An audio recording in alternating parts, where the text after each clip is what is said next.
Revenge today with a series of billboards across the country. A giant message to a married man was displayed high above giant billboards across the woman he's posing with is not his wife.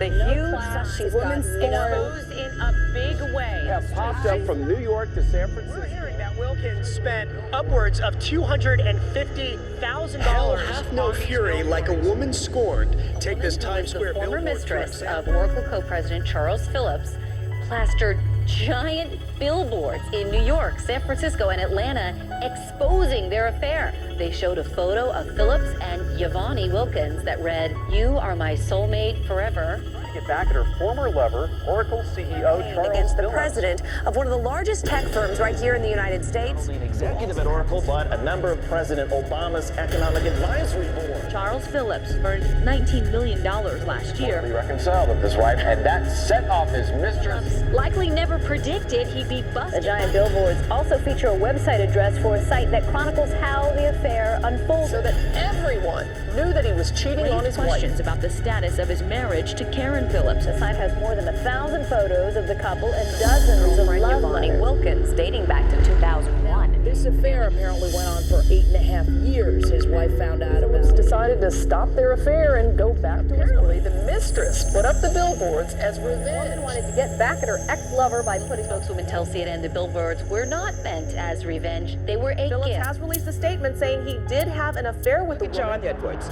Look at Steve McNair. An out-of-control mistress can cost you your job, your wife, your marriage, all sorts of things. This is the home Yavonnie Wilkins shared with Phillips for more than 8.5 years. 8-bedroom home sits on a 2-acre lot with a pool and a tennis court. The price? $11 million. You should put up another billboard that says, "You are a crazy stalker, leave me alone." There's two sides to every story, right? There's two sides to every story, but come on. Today, after almost a week of very public Billboards revenge. have since been taken down. Yavonnie may be big, so to speak, for now, but her whereabouts are still unknown. Anybody who says Americans no longer have an imagination, all they need to do is piss off a woman. An angry woman is a creative genius. Check this out. In New York, a mistress who was mad at her boyfriend for going back to his wife put up a billboard of herself and the dude smiling and all todo in love. Eh? Like, right? But she just didn't put up one billboard. She put billboards up all across the country in any city that dude might be. And put a link to a website that you could go to and see how much in love they used to be. Now that's a bitter freaking genius right there.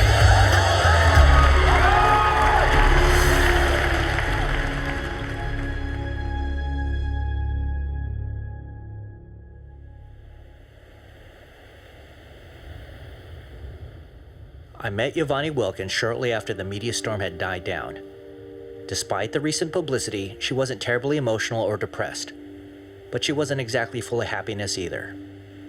But whether or not the scathing media attention had anything to do with her current emotional state wasn't really what mattered. Considering the length of her relationship with Charles Phillips, the power he had, and the enormous amount of money involved in the scandal, one thing seemed abundantly clear. I knew there was more to the story. He was forced to admit that he had a nearly 9-year affair. I mean, that's $250,000 worth of bitter. Initially, I took it as something she was just doing to occupy herself, to shift her focus somewhere else and to heal. And I didn't put that much into it. I really didn't, and I should have known better because I do know her very well. She needs to feel validated. That's very important to her. Not to be dismissed and have her feelings dismissed. And she wanted people to see she was in a real relationship with him, a long-term committed relationship, and she did not deserve what she got. My first thought was, what, this girl, man, you don't want to get a woman pissed off. You don't want Yavonnie pissed off. You know, and I knew that. I was like, oh, all hell's gonna break loose now.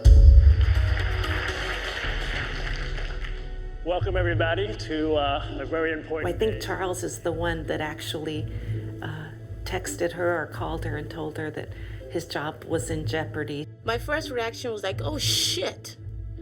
I mean, like, oh shit, and I paused for a while, and I'm like, oh my God, this is going to blow the MF up. When I heard this, I just beamed with pride. Is that sad that I was like, this is like, for me, what it felt like, I feel like when women in like the late 1920s found out that like women got suffrage to be able to vote, like just the pride that came in. Getting revenge is difficult, it's hard, and this woman nailed it. No!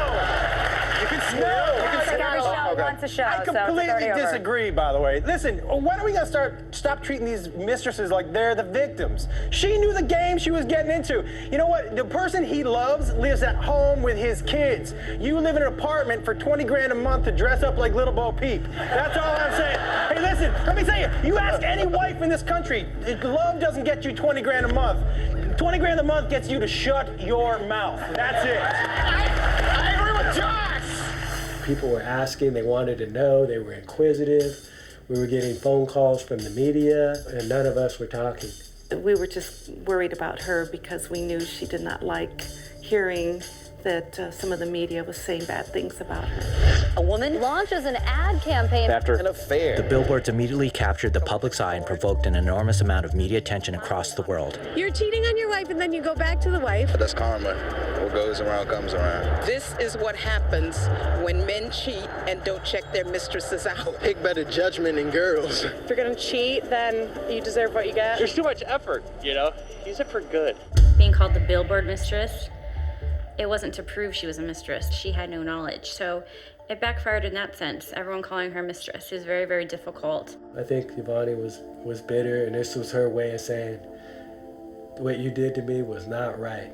So I thought it was a great revenge. You know, I'm more go, Yavonnie, you know. Did she want to hurt him personally? You know, she never said yes to me. I don't know what, really, if she wanted to. I think maybe it was just proving that, you know what, no, this wasn't about an affair. I think that was the main reason behind those billboards, I think. But it clearly lost that point of view because it became so much more.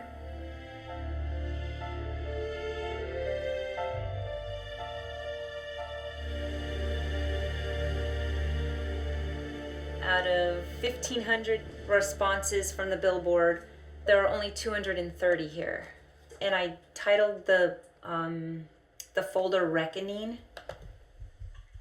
Okay.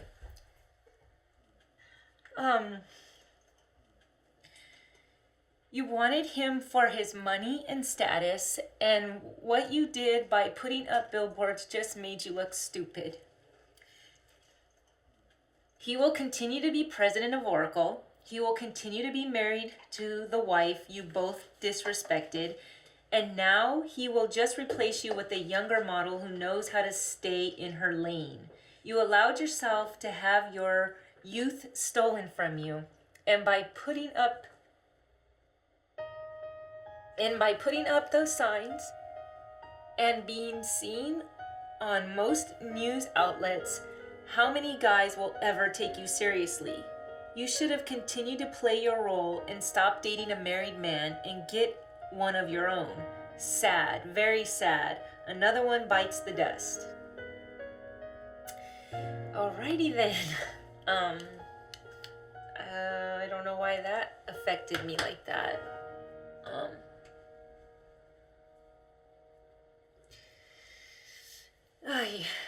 I knew that people would see it, but I had no idea people would respond to it like this. The reason I put the billboards up had nothing to do with revenge, per se. It had everything to do with validating my relationship and the amount of time that I spent in the relationship. Actually, an act of revenge.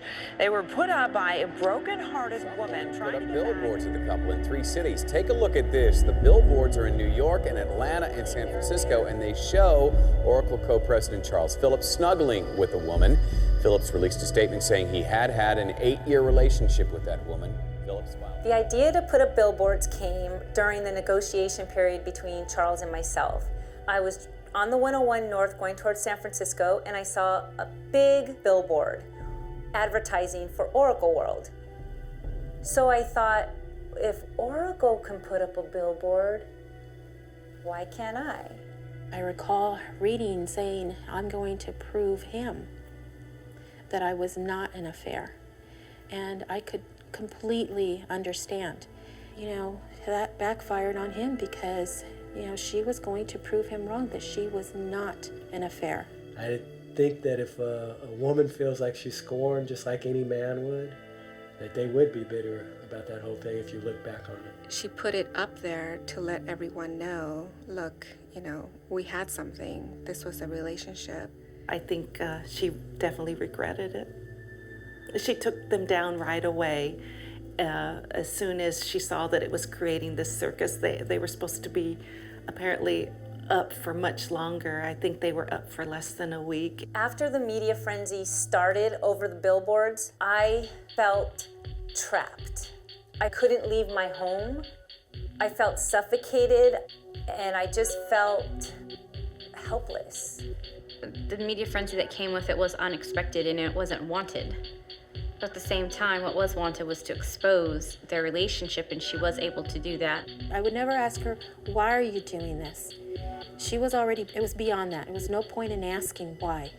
It was now, I hope you achieve what you want from it. Despite what turmoil she may have been through, was it not her own fault that she was in the situation she was in? I mean, she did spend her own money to publicly expose her relationship with Charles Phillips in the form of giant billboards all across the country. What kind of person would do something like that? I decided to go back to the beginning. I wanted to know if this woman was really just a product of her current circumstances, or if the root of her problems began earlier. Yavonnie grew up in San Jose, California, less than 40 miles from Hillsborough, where she and Charles would eventually live after he became president of Oracle, and where their 8.5-year relationship would come to a very public end. But who was the lady behind the billboards? And why did she really put them up? Vonnie has always expected her mother to be more responsible. There was a lot of times when that expectation wasn't met. Vonnie just couldn't understand it. And I'm not so sure that there was a lot of morals that were instilled. Vonnie had to search those out on her own. I believe Vonnie has always wanted to be more than what her surroundings showed her to be. Vonnie was going to get out of East San Jose and become someone. I think back then it was so difficult trying to be a stepdad that I made the mistakes where if I had a chance to do this again, I would cancel. He was always playing music, so he was home during the day. He was strict. It took him a lot of time to have the patience, I guess you could say, to raise kids. I don't think that he was a good father figure for her. And I don't think he even wanted to be a father figure. If I could go back and tell you that I made some mistakes with her, I can give you thousands of them. And she overcame whatever ugly decisions I made and everything I did wrong. Maybe the music made up for all the dumb shit, you know, I don't know. Despite how much she disliked him, Jerry seemed to play an important part in her childhood, especially in her love for music. She said she really never called him Dad, but I caught her several times calling him that. Just always remember my dad yelling, "Be quiet in there!" I think she really wanted to have someone she could call her father, but subconsciously, something prevented her from doing so.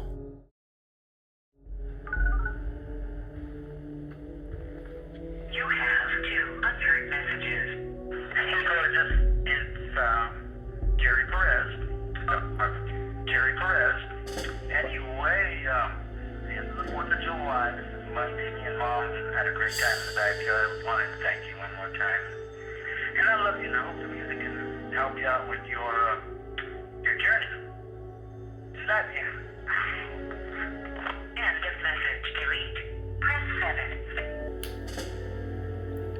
What I'm thinking about right now is, what will I do when he dies? I don't feel anything for him at all other than hatred and contempt and disgust, and so I don't know why I care. He's still the only dad I ever had. There was one time, I think I must have been in 3rd grade, and my brothers and I were getting ready for school, and he didn't go to work that day, so I was trying to brush my brother's hair because that was one of my chores. I was just brushing his hair really fast, and I couldn't get the part on the side of his hair straight, and I knew that if my dad saw that my brother's hair part was crooked, my brother would get spanked with the stick. And so I kept trying to straighten the part, and it just made us later. And my dad came out of their bedroom and said, "You guys are gonna be late, you better go." So I tried to push my brother out of the bathroom, and my dad just said, "You can stay here." And I just knew what that meant. And so I just started crying, and my brothers left because they didn't want to get whipped. So they left, and I was just crying in the bathroom. And my dad had the nerve to say, "What's wrong? Why are you crying?" And I said, "I just want to go to school."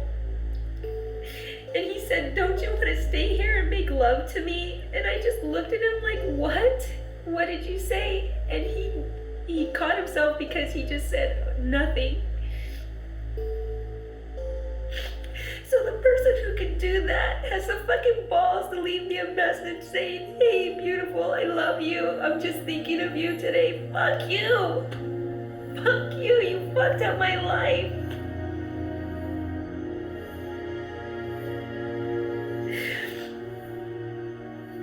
For the first time, I started to understand why she was the way she was. It was instinctual. Her sexual abuse had shaped her childhood and personality to this day. I have a better sense of who I am now, so I deal with things more, but when I was younger, I definitely buried it. She loved a band called Duran Duran, and the thing that she had was this blue jean jacket, but yet it had all these buttons. This is so cool. She was a regular teenager, but her room was covered with Duran Duran, and herself covered with Duran Duran paraphernalia. It was cute, very cute. I've always known her as outgoing, not shy, self-assured. I mean, like any young high school kid, you're always looking to figure out who you are and what you are. Look at this thing. I used to wear this sucker every day. It weighs like 500 pounds. While she had an obvious obsession with Duran Duran, it appeared to have a much deeper meaning than just a love for music. I think because I buried so much, it's like ridiculous things like Duran Duran buttons that bring me so much joy and that can make me cry because it was my salvation. It was the one thing that I could escape to. I thought about this woman being the same person who put the billboards up. Was it possible that she was not only in love with Charles, but actually obsessed with him as well? All throughout history, there are numerous accounts of powerful men and their obsessed lovers whose relationships turned into violent and deadly breakups. But was this destined to be one of those stories? I needed to know their history together. When Yavonnie moved to New York, I thought it was great for her to get out and follow her dream and do something different and not be stuck in San Jose. So I thought that was really, really fabulous. We met at Morgan Stanley. Yavonnie came in. She had this long curly hair and she walked on her tippy toes and like, "Hi, I'm Yavonnie." And we're like, whoa, that's some serious energy coming in here. Charles was a software and enterprise analyst for Morgan Stanley at the time, and it wasn't long before Yavonnie caught his eye. So it was probably about 8 o'clock at night, and he came over and asked if I was interested in like taking a dinner break, so I thought nothing of it. So we went to BB King's, and I'm sitting there talking, and he started flirting with me. And he was just like, "You've got the most beautiful hands I've ever seen." I think he said he had to travel for the next couple of weeks, and then he actually called and said, "I want to take you out on a date." So that's when it all started. Although Charles was still married, he told Yavonnie that he and his wife Karen were separated and going through a divorce. Their friendship continued to grow as they shared their interest and involvement in various political campaigns in New York City. The two began dating in February 2001. They were great together, to sing together and the way they interacted together. You could see that Yavonnie was proud of him and very taken with him, and I thought that he showed that he was very interested in her as well. I just thought they were very well suited together, same taste, they both love New York, and I couldn't have picked a better man for her than him. We just thought he was great and great for her. He seemed to be respectful and quiet, surprisingly. I thought he would talk more, but he was quiet, soft-spoken, but always very kind and gentle. And kind of a contrast to Yavonnie, who was always lively, laughing, and loud. So it was a good contrast, the both of them. I looked him straight eye to eye, and he told me he wanted to marry Yavonnie. I just remember thinking, wow, he's a really attentive boyfriend, because he was not only taking care of Yavonnie and making sure she was okay, but her family and friends that she had there. And I just thought that was very attentive of him, and it made me happy to see she was with someone like that. He was a cool guy, very loving, affectionate. He was a person that you could sit and you could talk to, and he'll, give his little smart comments about whatever, but he was a cool guy. People always knew about Charles because Yavonnie always talked about Charles and how he was the only man in her life. So they, again, seemed like they made a great couple, seemed very loving towards each other, and that their relationship was not a secret. He was an extremely intelligent guy, but I was teaching him things, and it was just a different type of relationship for me. I didn't feel like I had to impress him. I felt that he welcomed my views and made me feel smart. In essence, she was really bringing him down to earth. He worked in this, high-profile company and position, and at the end of the day, she was really his touchstone. I was with someone who loved me and who appreciated me with all of my quirks, with all of my flaws. It was just a feeling like I was in a partnership. Despite Yavonnie's desire to stay in New York and focus on her own career, the two relocated to San Francisco. I knew Vonnie loved New York City, loved it with the passion, everything that it had to offer, and she was not crazy about coming back. Yavonnie was told by him that a few years after being in California, they could move back to New York. Charles was asked to join Oracle as president by CEO Larry Ellison. He was well on his way to becoming the tech titan of a multi-billion-dollar enterprise software industry. I remember her telling me, I don't want to come back, but he's asking me to, and it was a very huge decision for her that I'm sure took a lot of time to arrive at in order to leave everything that she had, established for herself in New York City to come back to the Bay Area. At first, it was great as could be. They traveled together, had fun with friends and family, and attended social and political gatherings all across the country. They were happy together. Everything seemed to be moving in the right direction. Charles went to great lengths to make sure that Yavonnie would not suspect he was lying about his marital status.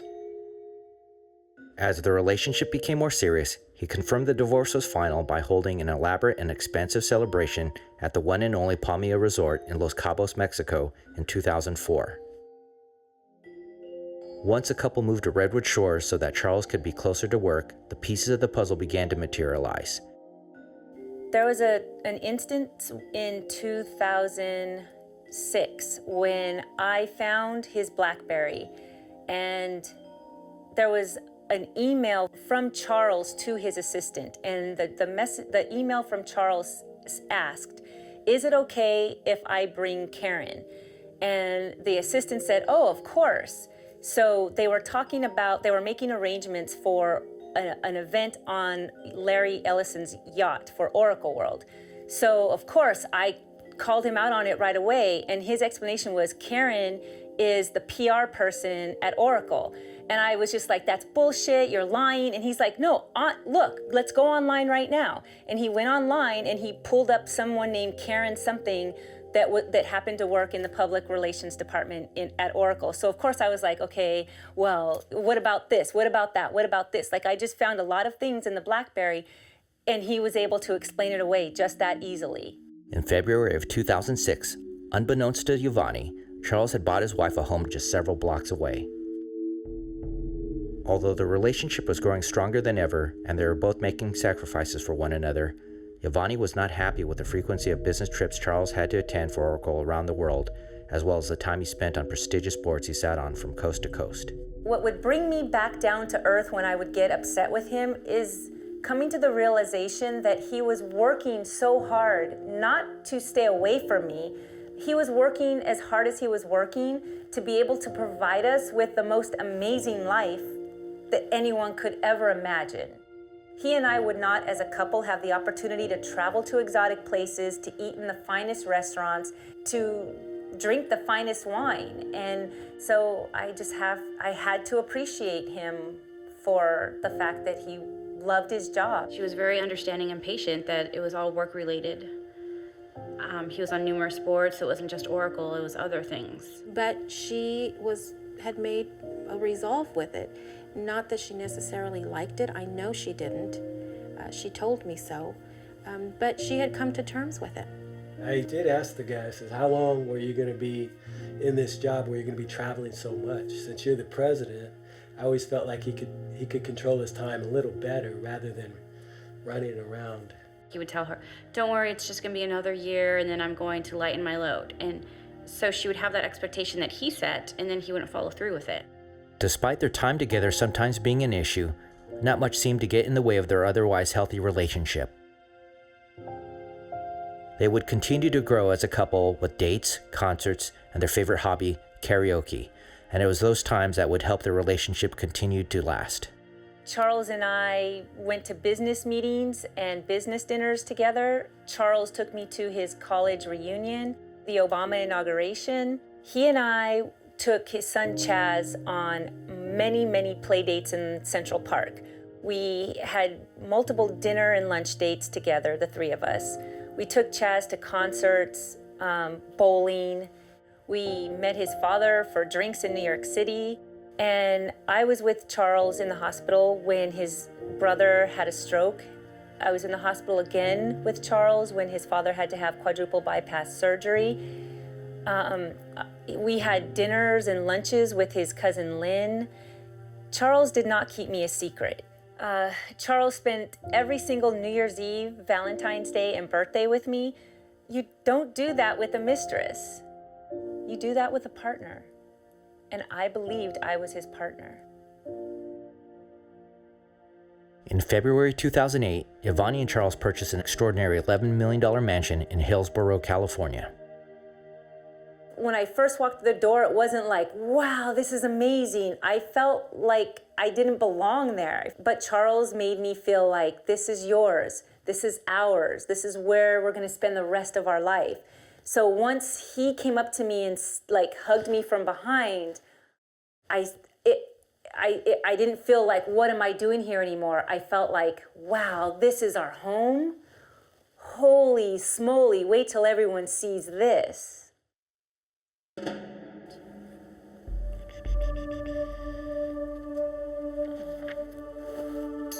A week after they purchased their new home, Yavonnie received an anonymous email that would ultimately begin the downward spiral of the relationship's fateful end. Dear Karen, I am writing you because we have two things in common. One, Charles Phillips, and two, the possibility that he may have transmitted a disease to you.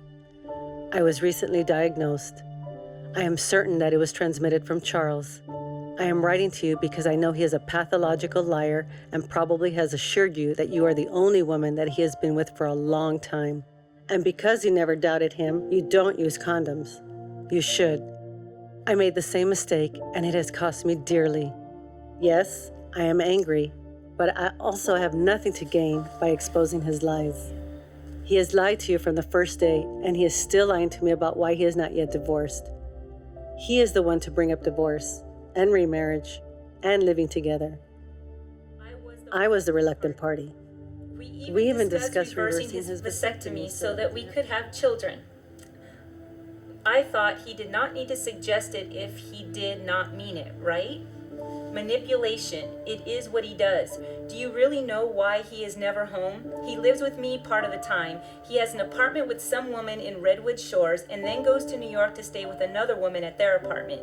He is splitting his time between at least 5 women. Be assured that when you are not with him on that business trip, someone else is. He does not like to sleep alone. He has literally gone from one bed to the other, with me on Friday, you on Saturday, and another on Sunday, with not one condom. He pretends to be so busy that I feel special that he has taken time to shower his precious attention on me. Sound familiar?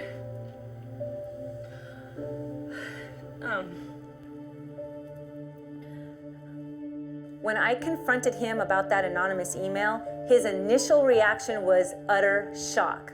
He had no idea who could have possibly sent that email. He went from accusing Karen of sending that email to accusing me of sending it. And after arguing with him over several minutes and trying to defend myself, I hung up the phone and emailed every single professor and graduate student of computer science at Stanford University. And the next morning when I informed Charles that I had reached out to these people at Stanford to help me trace the email, he miraculously believed that I was innocent and went back to blaming Karen. Ultimately, Charles was able to defuse the situation by telling Yavonnie that Karen sent the email to her to break up the relationship. For the majority of the relationship, they spent 20 to 25 days living together as a couple. But near the end of the relationship, it dwindled down to 10 days per month. If I had only seen him 10 days a month at any given year prior to us living in this 8,000 square foot mansion, I would have left. In fact, I did leave the relationship several times, or at least I tried. But as soon as we got into couples therapy, as soon as I got into personal therapy, as soon as I started thinking I could really marry this person, it's when he started doing things that made me question my decision. And it was literally the beginning of the end was March of 2009. She had been unhappy a couple of times before about his travel, but that was the first time that I realized that she was really serious about he had not cut back on the hours like he had told her he would. It seemed like he was going to 50 countries all the time. So from Yavonnie's perspective, he was the president of this huge multinational corporation that had 90,000 people that he was in charge of. And of course, that would take the president's time and commitment. The things he was saying weren't adding up. And he explained it away as saying that he had family obligations. His father was having quadruple bypass surgery. He had a cousin who just recently died. So he had to take care of everything because he was the most responsible person in his family. While a lot of that was true, I found out that it was much more than that. He was going through a very traumatic time in his life, and he would think that he would want to lean on me. He was leaning on someone. It wasn't me. And I needed to find out what was going on because things just weren't adding up. What are issues or problems that Yavonnie was going through? I know that she wasn't just going to sit and take it. I know she would try and find out or look into it further. So it wasn't a surprise to me when she said she hired a private investigator, but it's what this private investigator found out that surprised me, and I guess everyone else, including Yavonnie. The private investigator came back with news that he was still married and that the homes that Karen had that was supposedly her own home was actually registered in their name. The private investigator gave her the information that stated he had a wife and had several other girlfriends. The private investigators that I hired in June came back and gave me information in August, and the information was on video, photographs, receipts. It was devastating, and once I received that information, the relationship was over. There was no way Charles was going to be able to talk himself out of that. It was really sad to hear that. I was angry. I was hurt because he had hurt her so much. It was just a tragedy. I had so much respect for Charles, which I completely lost after that. And I respected Yavonnie even more. I remember her working out in the backyard on the barbecue on top of a granite countertop with her computer. And I went back there and I go, "Hey, Yavonnie," and she's like, and you could just see the frustration in her face. And she's like going, "I hate this house." And so my thought was that the reason why she was frustrated was because of the things that were going on within the house. So I never expected that there was an internal problem within the family. So when that happened, I just just sat back and I just listened. It was me being the big sister now, me having that open ear and listening to her pain and just say, oh, and just keep saying, "Oh my God, I cannot believe this has happened." I was angry. I felt really bad for Yavonnie, but I was angry for her at the same time because she had devoted so much of herself with Charles. I mean, there was no other man in her life but Charles. In a way, I felt kind of cheated too, so it was like a big deception. I was hurt by it because, we let him into the family and, we cared a lot for him. We loved him too, like a family member. So yeah, we were all very upset by it because, we already saw him as family. It was just really devastating. It was something that I never expected him to do. She had given up quite a bit in her own personal life. They had done a lot together, and you just never expect that to happen. I think stuff was said in the relationship at the end, bitter feelings, and it just got to where, yeah, she was afraid. I experienced physical violence in my relationship with Charles very early on. Charles was sitting at the table. Yavonnie said, "Uncle Mike, Charles hit me." And I'm like, "What?" I looked at him, and I looked at Vonnie, and it was very tense. The type of violence would be Charles grabbing my arm to prevent me from leaving, or like shaking me or pushing me up against the wall. Once I started getting bruises on me, I would set a video camera up when I knew he was coming into the apartment. I have documentation starting early on in the relationship of the physical violence. I never wanted to call 911 because I knew that if I reported it, his career would be over. Some of the things that he said to her, were so unfair, hurtful. He would say things like, "Who's gonna believe you over me? I'm who I am, and look who you are. You're from the ghetto. No one's gonna believe you." So at that point, I said to myself, thank God I recorded him and set up those video cameras, because it would be his word against mine. She sent us emails that caused us to be worried. So when we got that, and then we would phone her back, we would communicate back in email. We were where we couldn't sleep. The emails that were coming were like, "Here's our information." The wife was getting emails, and in case something happens to me, that was Yavonnie on the other side, "I want you to know where this and this is." We're like, "What?" I'm like trying to put all that stuff together. It's more of a this could happen, and that's still like a threat. If something can't happen, that's scary. So this girl, my cousin, just knew so much about this guy, and he doesn't have a heart in him. if he feels like his world's gonna come crashing down, which his job meant more to him than anything, any relationship he's ever had with anyone, family member or not, that job, that title, people worshiping him, that means more to him. So I was very scared the whole time what he could do to her if he thought she would talk.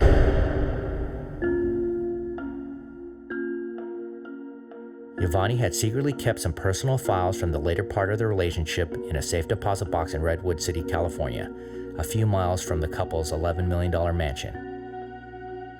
So I have my safe deposit box, and it was in case something ever happened to me. It was basically to let the world know, or whoever know, that this was only for protection, because anything could be twisted to seem like, well, let's just take, for instance, with the billboards. The billboards go up and automatically I'm the Billboard Mistress. And that's just not the case. CDs of hundreds of minutes of conversation, and also saved email, really intense and really bad, heated conversations while we were negotiating our separation agreement. It seems like that's everything.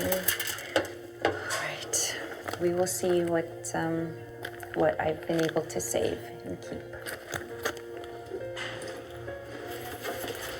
I'm ready. Thank you. During the negotiation process of the breakup, I always had to carry my computers with me, my CDs, all of my external drives. I lugged everything around in the car with me everywhere because I just did not trust Charles. And one day he just showed up in the middle of the day. So I rushed into the bathroom of my office and I just threw like my computer bags in there with my 3 laptops. And he came into my office, and as I'm walking towards the bathroom, he's closing the door. And so I stuck my foot in and I said, "What are you doing in my office?" He was like, "I need to use the bathroom." And I said, "No, get out of my office." So I'm trying to push my way into the bathroom because I knew that if he was in the bathroom and noticed the bags in the shower, he would turn the shower on. He knew I was working on stuff. So we're like struggling back and forth, and I'm keeping my foot in the door. I'm leaning in to try to reach for the phone, and he pushed me off balance. And so I grabbed the tie and I fell down to the ground, and I'm like trying to pull him out. Get out of the office, get out of the office. And he's trying to like kick me out. So I get the phone and I'm dialing 911, and I was like, "Help, 3250 Ralston Avenue, get out of the bathroom, get out of my bathroom." And he just kept yelling, "I need to take a shit, I need to take a shit." He pushed the door open and went in to grab the phone. And as he's grabbing the phone, I run into the bathroom and I grab my computers, or I grab the bags that had the computers. And so he's on the phone with the 911 operator, and he just says, "Oh, sorry, wrong number. There's no emergency here." Hello? Hi, this is Kelly with Hillsborough Police Department. We're fine, thank you. Sir? Hello? Can you tell me what's going on there?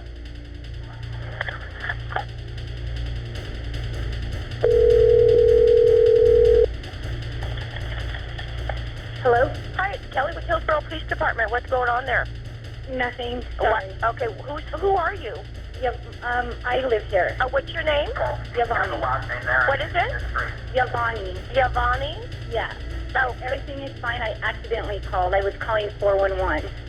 So how come you were screaming while calling 911? I was yelling. I wasn't screaming. Okay, why were you yelling that? Because I was yelling at the person that I was... Ma'am, what were you guys fighting over? It was a personal matter. What's his relationship to you? I don't want to give out any other information. Thank you. So the police come to the door, and I'm trying to tell them there's nothing going on, everything is fine. And so they said, "We can't leave until you tell us what happened." So I made up this big elaborate story. They left thinking that it was some guy in a white van that I was calling for help from. And I just ended up protecting Charles again. When they first broke up, I had responded to her that, in every relationship, there's a lot of give and take. Little did I know that she was giving a whole lot more. He was secretive, very secretive, and he didn't show his hand that much. You had to pull things out of him. But one of the things that we were sitting at a table for dinner one time, and it had the 7 sins. And 2 of the 7 sins that he said were good. I was like, what? They're sins for a reason. He said greed was very good. That stuck out in my head. I forgot. Greed and lust, I think is what he said. They're both good. And I guess that was his way of giving me like a clue what he was all about. But she'd written in her email that Charles had described her as their relationship was an affair. That's hurtful when you spend 8 years with someone. You are not an affair. You are not a mistress. You try to not blame yourself, but it's very hard. It's very hard to not think about, what did I do to create this situation? Or what did I say or didn't say? What didn't I do enough of? So you go through all of those emotions and the fact that he lied above all. That he lied. So then you start thinking back as to everything that he shared, how much of that were lies, what was true and what was a lie. And it really breaks you down. After finding out the truth about Charles, Yavonnie left the relationship in August 2009. She was devastated and understandably angry. She still felt like he lied to her. She gave a lot of herself. She gave you can't get back the years she gave, probably 2000 to 2010 years in a relationship, to find out that it was a hoax. The two began negotiating a settlement. Yavonnie decided to stay in the home they bought together during the nonstop negotiation process until they could come to an agreement that would satisfy both of them. It was a very long negotiation period, and people will think, why did she stay in that house if she was so scared or whatnot? But she really protected herself. She had cameras, video wire on her all times. She kept me updated, and I would come by, always unannounced, just to show up so he knew people were there. And she couldn't leave that house because she needed her settlement. If she left, there's no way he was going to negotiate or settle with her. The settlement was finally agreed upon in November 2009, and after receiving an undisclosed amount of money, Yavonnie left the house. Yavonnie understandably needed space and time to heal and decided to start over in Southern California. I always said, there's no way in hell I will ever live in Los Angeles. It's just not me. It's too Hollywood and too glamorous and too focused on looks, and that's just not the type of person I am. Yavonnie had come a long way since their breakup. She had worked hard to get to where she was. If I'm putting all of the resources into the patent and how the... Yavonnie was currently working on getting a patent approved. I got one of the logos I started working on. Initially, I wasn't quite sure what to make of her new endeavor, but it seemed like nothing more than an excuse to keep herself occupied. But I later realized that the main reason she dove into these ventures was to get her identity back, after investing so much time and energy into her relationship with Charles. She was playing catch-up. So right now I'm trying to find different ways of adding the fragrance to my patent. And I'm in this amazing scented beauty store, and so far I'm getting a lot of oils that are just going to be amazing because they're not everyday scents. These are very classy, decadent smelling. So this is a really good start. So this thing that I'm patenting is going to revolutionize air fresheners. I'm not patenting the scent, I'm actually just patenting the mechanism that's holding the scent. And what's really difficult is the cost. Just to start a production of 1,000 parts can cost like $15,000 to $18,000, and I told Tony there's no effing way.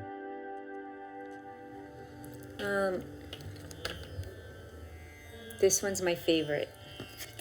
Just based on our last meeting, the cost for something that's going to be disposable is outrageous. I've gotten quotes from 2-3 different places already, and just a lot of the manufacturing work I've done throughout my career, it's It's the same. It's just molds. This is getting crazy out of hand. 1000%. This is absolutely effing crazy.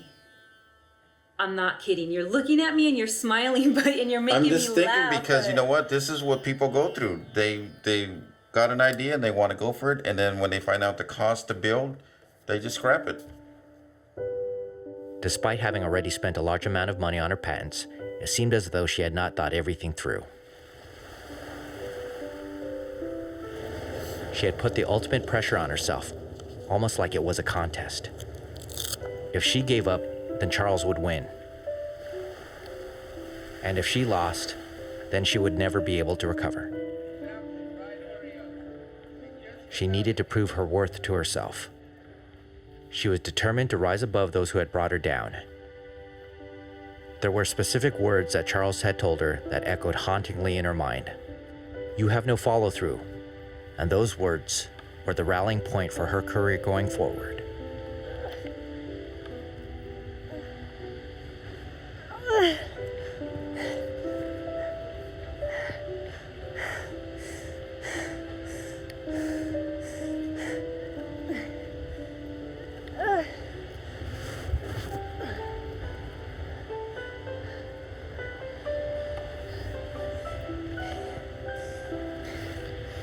It's just all follow through.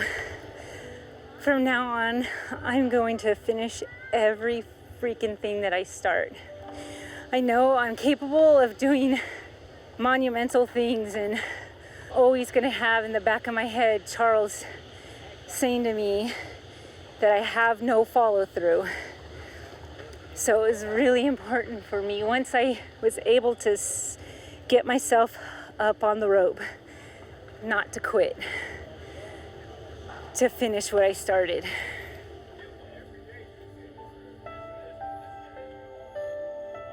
Unfortunately, the world had a way of reminding her what she had lost. She was asked by her cousin Michelle to be the maid of honor in her wedding, and I'm sure the 8.5-year relationship she had with Charles echoed in her mind throughout. Looks beautiful on you. Oh, that's sweet. Misha and Seth, take time to enjoy each other, spoil each other, laugh, love, and appreciate each other. Here's to many, many years together. Love you both, Thea, Annie, and Uncle Jerry. And it's like a pretty princess dress.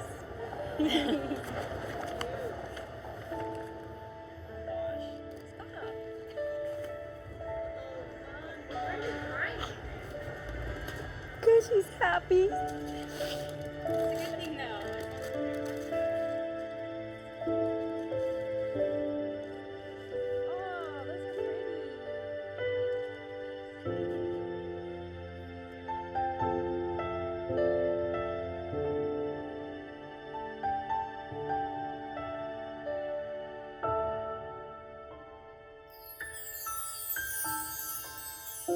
I never asked her if she thought about Charles during the ceremony. But one thing seemed abundantly clear. She was realizing how much of her life she lost. But in my opinion, she really won't be happy unless she gets a little of that mothering instinct. I see her do it with her dogs. I'd love to see her do it with a child. You become more different. You become less than just focusing on yourself. You become so much more. She began to move forward, attempting to make up for her lost time. Although she was now single, the chance of motherhood seemed more unlikely than ever. At her age, the thought of having lost any ability to conceive a child became more important than ever, since her fertility and childbearing capabilities were still unknown. It was a race against time. But I'm 42. I guess I just want to know what all of my options are. And so one thing that I'm really concerned about is whether or not it's true that women, once they reach the age of 40, have the chance of having a baby with birth defects. Like the percentage is a lot higher now than it would have been if I had had the kid earlier in life. Hi. Hi. It's me. I'm really nervous. Hi, no worries. Andy Huang, pleasure to meet you. Oh, good to meet you. Yeah, we're happy to go over all that stuff with you. You're dealing with a lot of old ladies. You're not old, you're 39. I'm 40. Oh, yeah, I'm 39. You're 39. Where did you come from? I'm coming from Northern California, Okay. San Francisco, but Okay. prior to that, I'm a New Yorker. Okay, all right, very nice. Tell me about you and, what brings you here? I recently got out of a long-term relationship, like Okay. 8.5 years. Okay.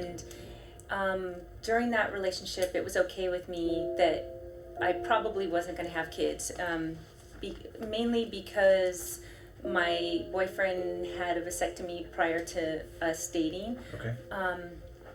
So that was, I guess, the main factor. There was not going to be an accidental pregnancy or a plan. It would have had to have been planned.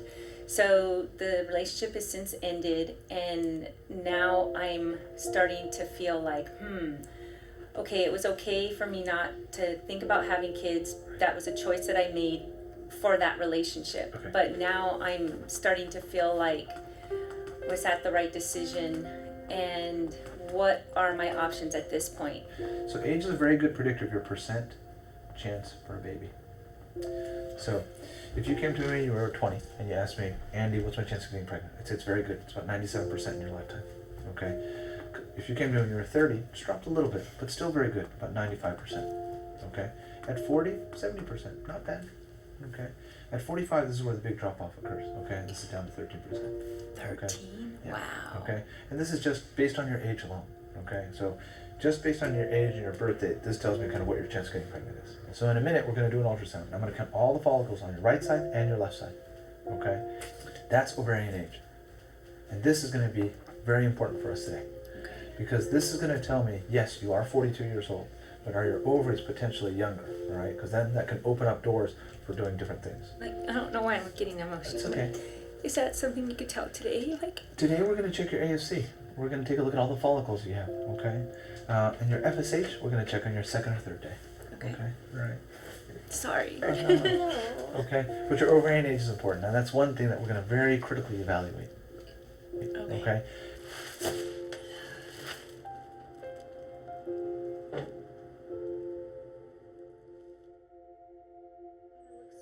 Yavonnie's patent was materializing. Her invention was a toilet roll air freshener that would dispense fragrances automatically with every pull. The design had already been finalized, and it was now time for her to make a prototype. I feel like I'm going through these roller coasters, and I need to get used to having so much responsibility. I've had it pretty easy considering what I'm about to put myself through, so I just have to get used to not getting stressed out and doing whatever I can to mold it into something that's easier to swallow. So that's my challenge. I need therapy and a drink. Things were progressing with her patent, but more importantly, she was finally letting her friends back into her life. She had been cooped up in her own world for so long, it seemed like it was only fueling her insecurities.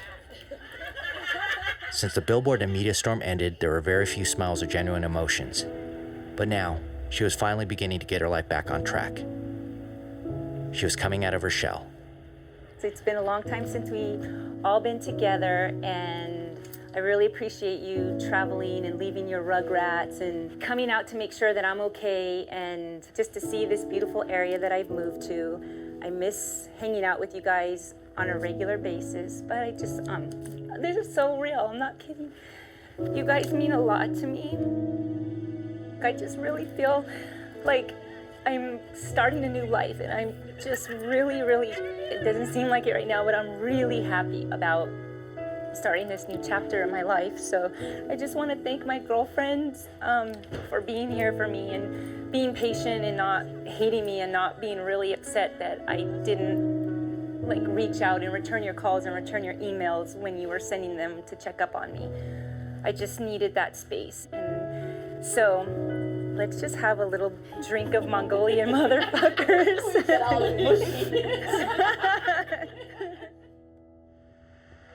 It was now more than a year later, and the breakup was still affecting her, but in a much different way. Just given the fact that I was sexually molested at such a young age, and then got out of this long-term relationship with somebody who had multiple unprotected sexual partners, I just want to make sure, like, that it's, like, not all tangled up down there. From all the abuse it sustained. It's okay, ovaries. I'll take care of you. I mean, seriously, this world needs a little mini me. But I just have to keep a positive attitude. I just hope I'm able to freeze my eggs for future use. Here's your ovary on the left side, right here. See all these dark circles? Mm-hmm. Okay. So, very good. All right, you have a lot. Again, so even better than I saw you before. Beautiful. 15 follicles altogether. Wow. Okay, so wonderful. All right. I've kind of talked to you about kind of the numbers, right? In terms of how many eggs we need to get in order to give you an appropriate chance. Right. You know also that the data is on women under 38. Right. And you're kind of in an unknown territory, okay? Can you get pregnant even though you're over 38 with these frozen eggs? Yes.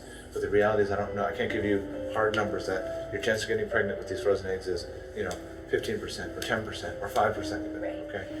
It was so fast. Well, obviously it was good news. He said that I had more follicles today than I had on Thursday or Wednesday when we were here. So he said my ovaries were looking good.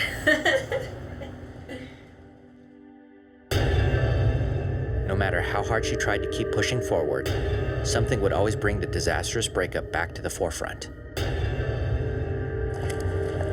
There's a car always sitting at the edge of the alley across the street from mine. Come on, dogs. Whoever's in the car notices me, the car takes off. So that started happening in January, after the billboards. At first, I thought she was paranoid. Yavonnie was convinced that if someone was outside waiting in their car, they must be following her. But why would someone do that? Why would anyone be out to get her? I was really confused. I thought she was just looking for attention, but it didn't add up. She had worked so desperately in trying to move on that ultimately it seemed like this was the last thing she would want to get involved in. The next day I came out and the very same vehicle was sitting here in the same spot. And this went on for about 4 weeks, every single day. So at that point I started thinking, okay, Charles must have someone following me, or Karen must have someone following me. So he's in the same location, this person, or? Same location, different car. But after a while it continued. The same guy kept coming back. He stayed all day for weeks on end. I then realized that she might actually be telling the truth. But why would someone be following her? Does she have information that someone would kill for? Was Charles behind this? I mean, she was a girlfriend of one of the most powerful men in the corporate world. How much did he confide in her? What was their relationship really like? Is there a greater reason for all of this? Something just seemed off. This is something that's been happening since January. And call me paranoid, but I believe that I'm being watched.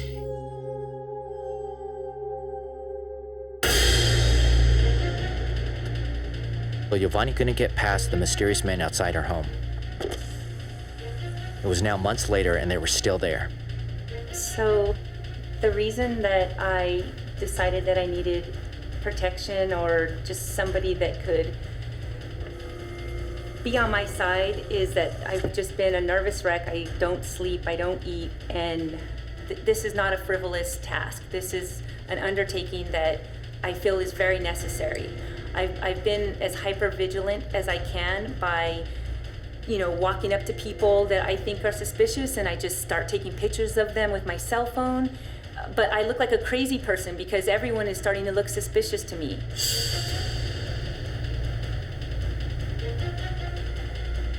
Basically, we'll be doing counter surveillance, and like I said, any potential threat that comes on foot or by car or whatever, we're going to be there to intercept it. So you just need to start relaxing at this point, and understand that you're being taken care of, and we'll start moving forward.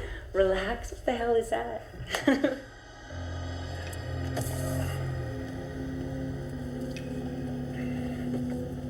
I was gonna come back over to your work.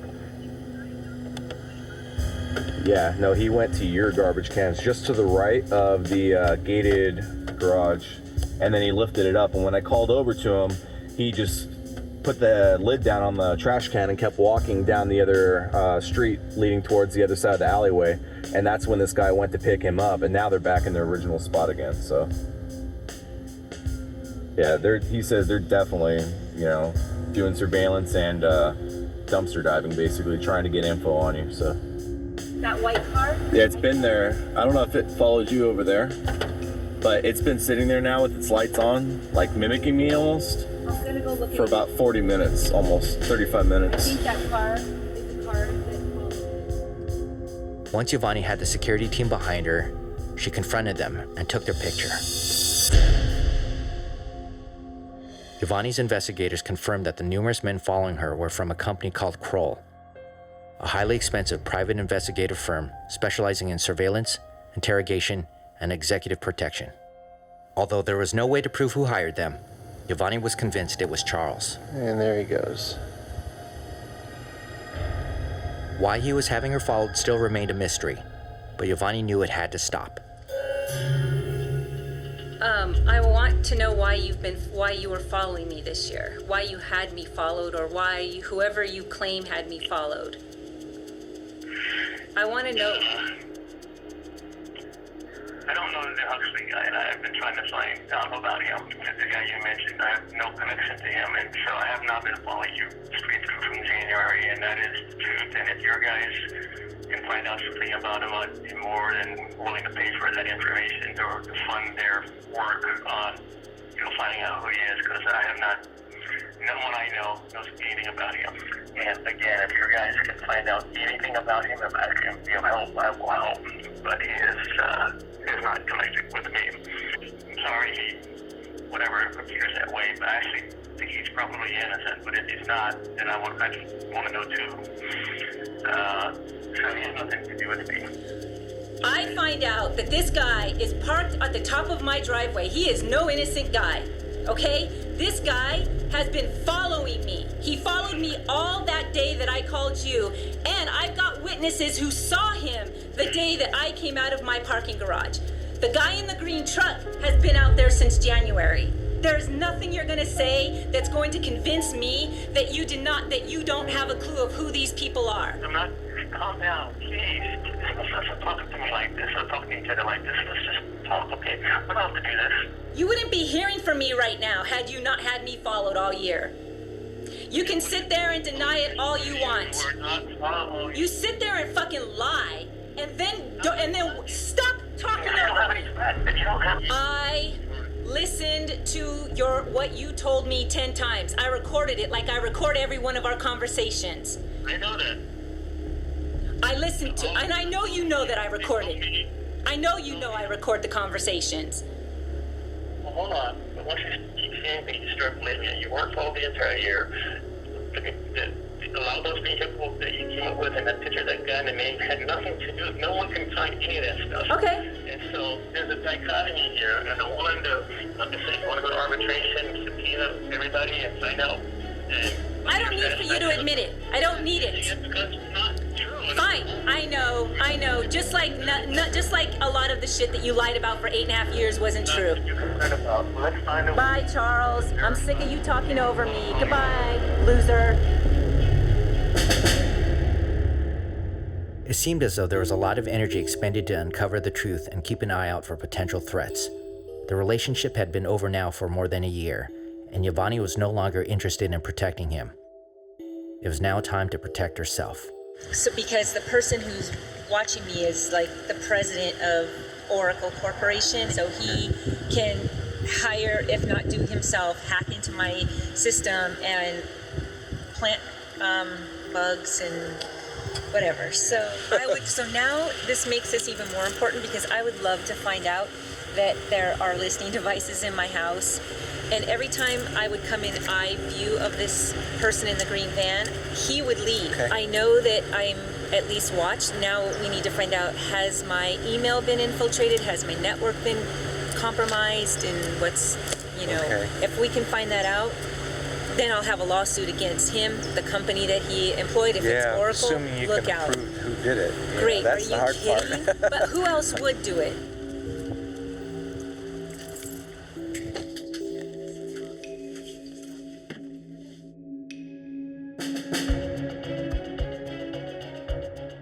I work for a very high-profile executive protection firm. I do electronic countermeasures, which means checking for bugs and wiretaps. Look for anything that might be standing out, any high-frequency signals, hidden cameras that they aren't aware of, that type of thing. There was a guy in a big, dark SUV. He had an elaborate computer set up in his car. So it's not like I have a bunch of enemies. I just have one person who wants to make sure I keep my mouth shut. Hey, how you doing? I'm glad you were able to come today. That's how serious this is. Like, he would think of everything. If these guys are a large-scale reputable firm, that is clearly an illegal act, and the individual that's sitting out there doing that would be looking at jail time. And I really don't think they do that. They have to break the communication protocols. Just because they're outside and pointing something in your house doesn't mean they're getting access to your network. I know that if somebody's been sitting outside my house since January, I know they have to have gone into my computer, into my network. And now we're just never gonna know. And it just makes me so mad that I'm just not protected. Or if I'm protected now, I don't know whether or not I was protected for the past entire year. And that's just... Who's been following me? Who's been following me? I want to hear it from your mouth.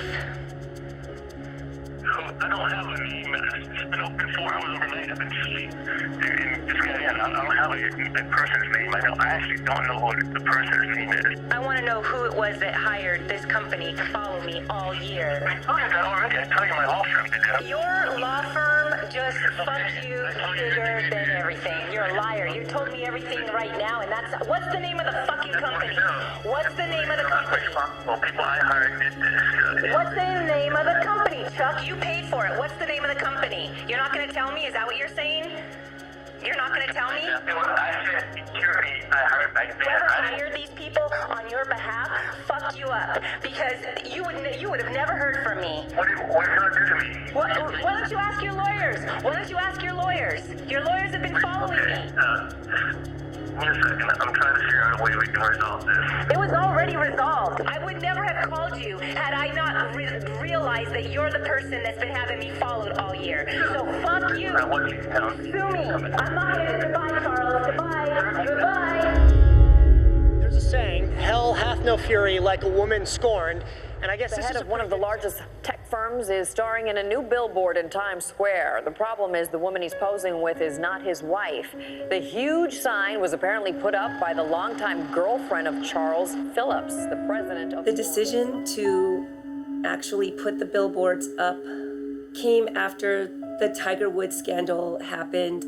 It really made me angry all over again, hearing how many women were coming forward in that scandal, claiming to be the only woman in his life.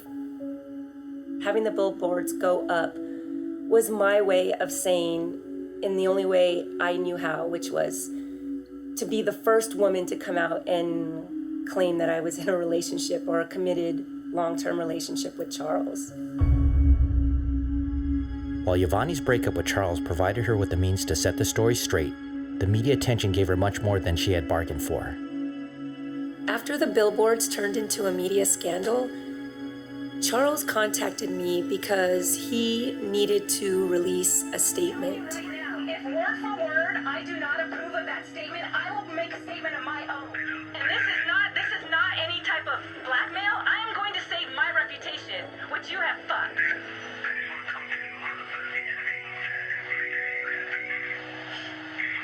Publicly stating that my relationship with you was a serious relationship and that I was not a mistress is vital to me moving on and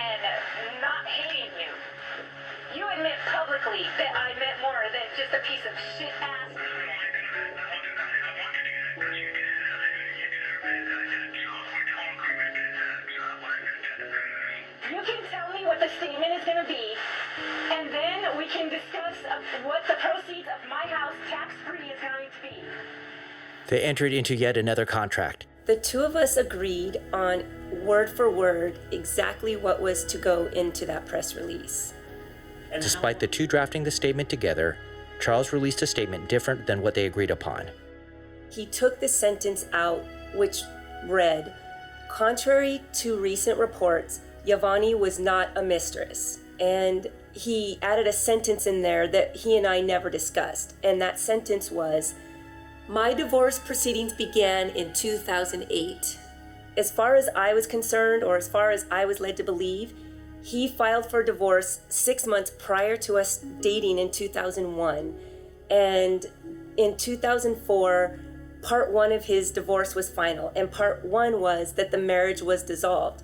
It took another 3 years before part 2 was finished, and part 2 entailed the financial agreement, the child custody agreement, and the child support. So him releasing that press release made it seem like from 2001 through 2008, I was in a relationship with a married man, when in fact, I knew that he was divorced. I would never have been in that relationship that long if I knew that he was still carrying on a relationship with his wife and having relationships with these other women. Yavonnie felt disparaged. In exchange for the billboards and website being taken down, Charles agreed to pay Yavonnie the remaining 45% of the value of the house.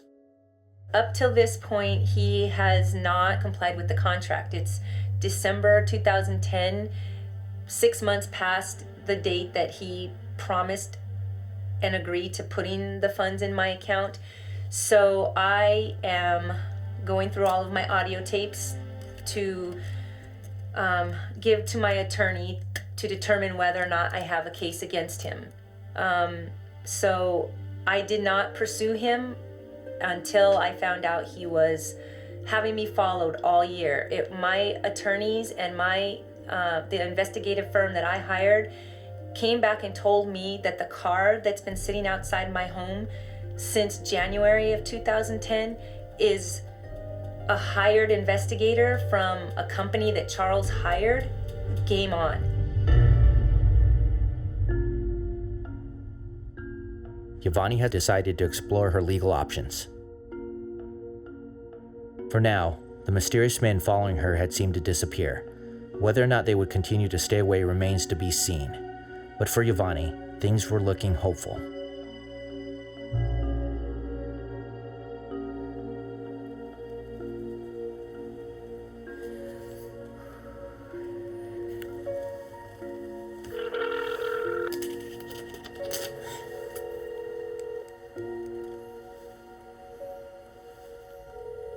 Please answer. Uncle Tony? Okay, so I'm a little bit nervous. I'm crying a little bit, but I just opened up an email from the patent attorney, and it's official. We're inventors. We have a serial number and a patent pending number, and we did it. We can mass produce we can do it now. Wow.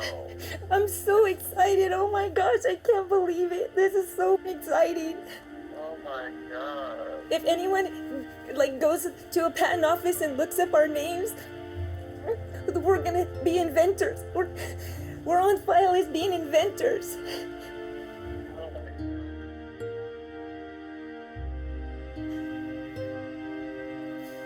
Oh, it's so hot. It was the first successful business venture of her life. But I think it was more than just that.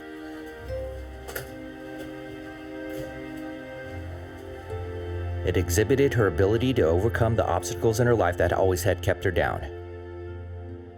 It represented the follow-through that Charles always told her she lacked.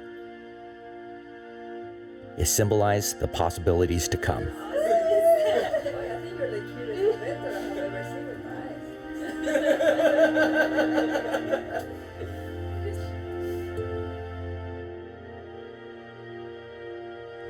I already feel like needle.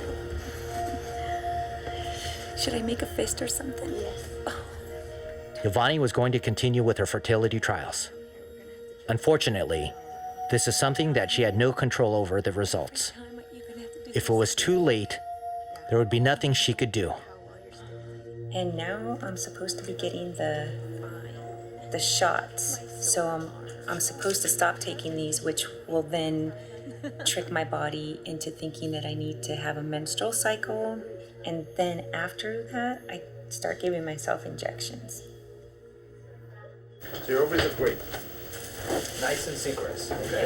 So the birth control pills did its job, all right? You're gonna be on a regimen where you're gonna be on shots in the morning and in the evening. Okay. Okay? And again, it's just under the skin right around the belly. Okay.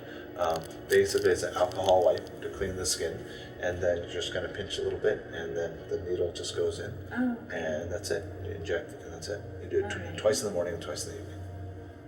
Okay? You're gonna be fine. Okay. Okay. This is nothing compared to what some people have to go through. I would much rather be doing this than have to live through Hurricane Katrina. So just suck it up. Just suck it up. 1, 2. Oh, wait. Okay, people do this every day. Just do it.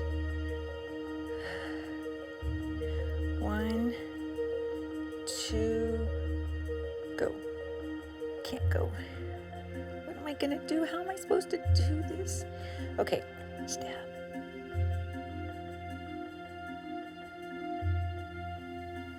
I did it. It's over. That was it. All that freaking hesitation, I didn't even feel it. I don't know why it took me that long. Okay, I'm really on the road now. Now I feel like I can do this. I'm very committed to taking all of this, and I'm very, very needle phobic. And I know that for me to be going through all of this, I'm admitting to myself that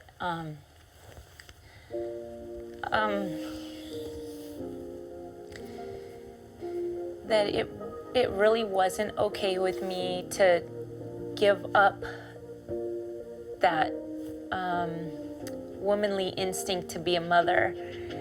And now that I'm by myself, I'm like realizing that it's not okay, because I always assumed that I would have kids.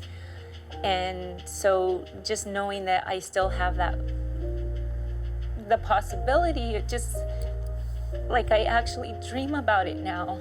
And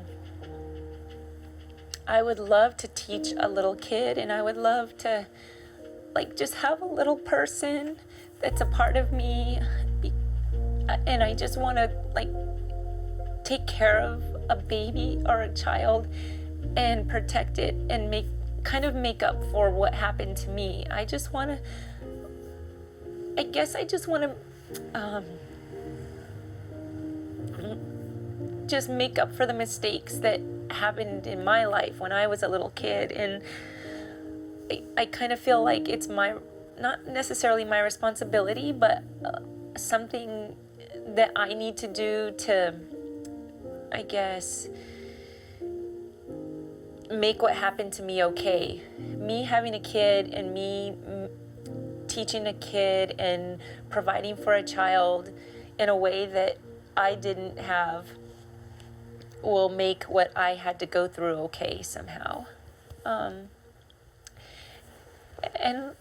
like, I wake up at night and there's this little girl. I don't see her face. I just see her hair and like her little hands and her little dresses and her little bows in her hair, and I just see her running and skipping and just like full of life and full of happiness. And so when I'm going through this, I'm saying 1, 2, 3, follow through, 1, 2, 3, follow through, but really it's like I just see this little person that I hope will one day come into my life. And I still can't even imagine what that joy is will be like everyone always says, you just have no idea what life is until you have kids. I still, like, I can't fathom what it would be like, because I still feel like it would be a burden to have the responsibility of, like, protecting and raising a child. But, you know, this is nothing compared to, like, the joy that I'm gonna get someday from a little rugrat.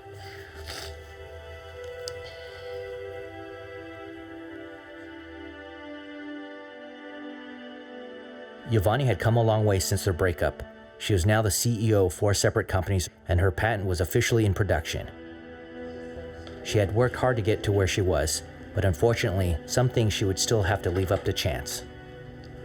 After all the weeks of birth control pills and ovulation kits and fertility shots, Dr. Huang is finally going to put me under anesthesia and suck out my eggs, throw them in the freezer, so that when I'm ready to get pregnant, I'm going to be using 42-year-old eggs as opposed to, who knows, 60-year-old eggs.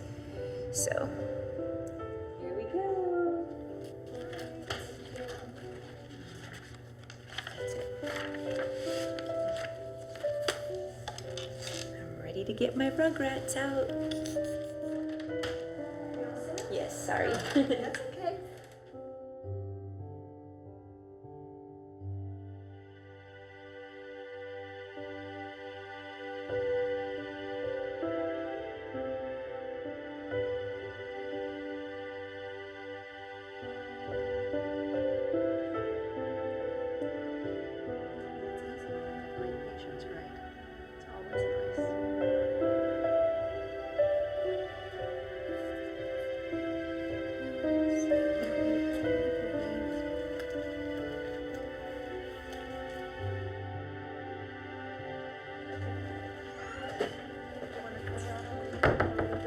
I'm going to get my eggs out. Come on in.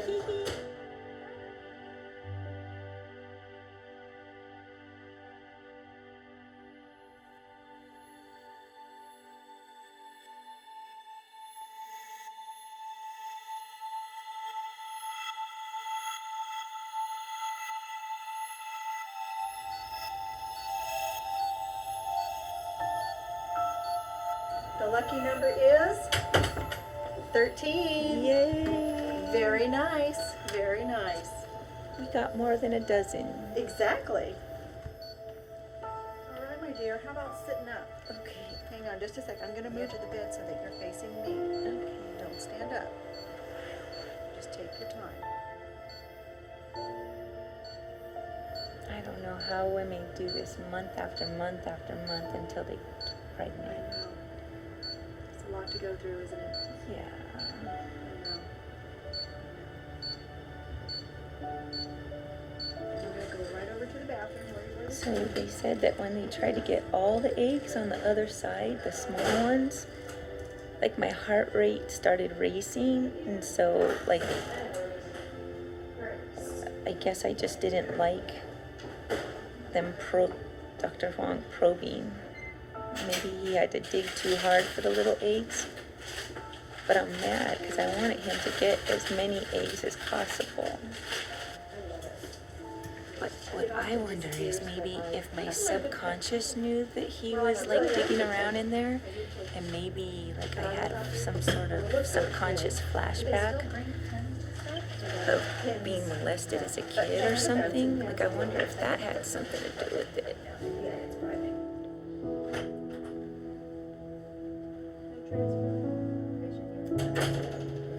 They said that when you tried to go into the other side, like to get the little eggs, my heart went off the charts, and I'm really mad because I wanted you to be able to get like more eggs.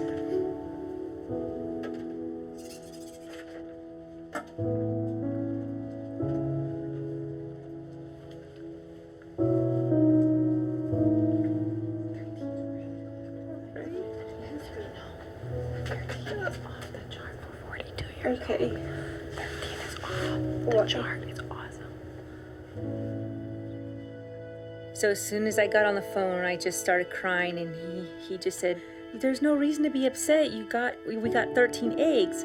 We got more eggs than we could have expected because I was hoping for 9. But guess what? We got 13. You did really, really well. You should be really happy. Thank you so much. Okay, I feel better. Someone my age, there's just not a lot of data out there on what the outcome could possibly be after all of this. And, he even said to me, when I get somebody in here in their 40s, they're trying to get pregnant. So the fact that we're doing this so that you could freeze your eggs, this is new territory. I can't even express how happy I am and how lucky I feel. Where I am today is not where I would have been had I not been in the relationship with Charles. What I have been through has made me a better person.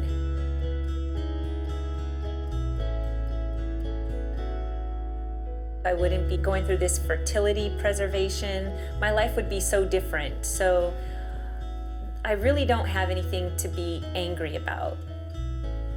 He's not worth me being angry over, but I'm worth me being happy.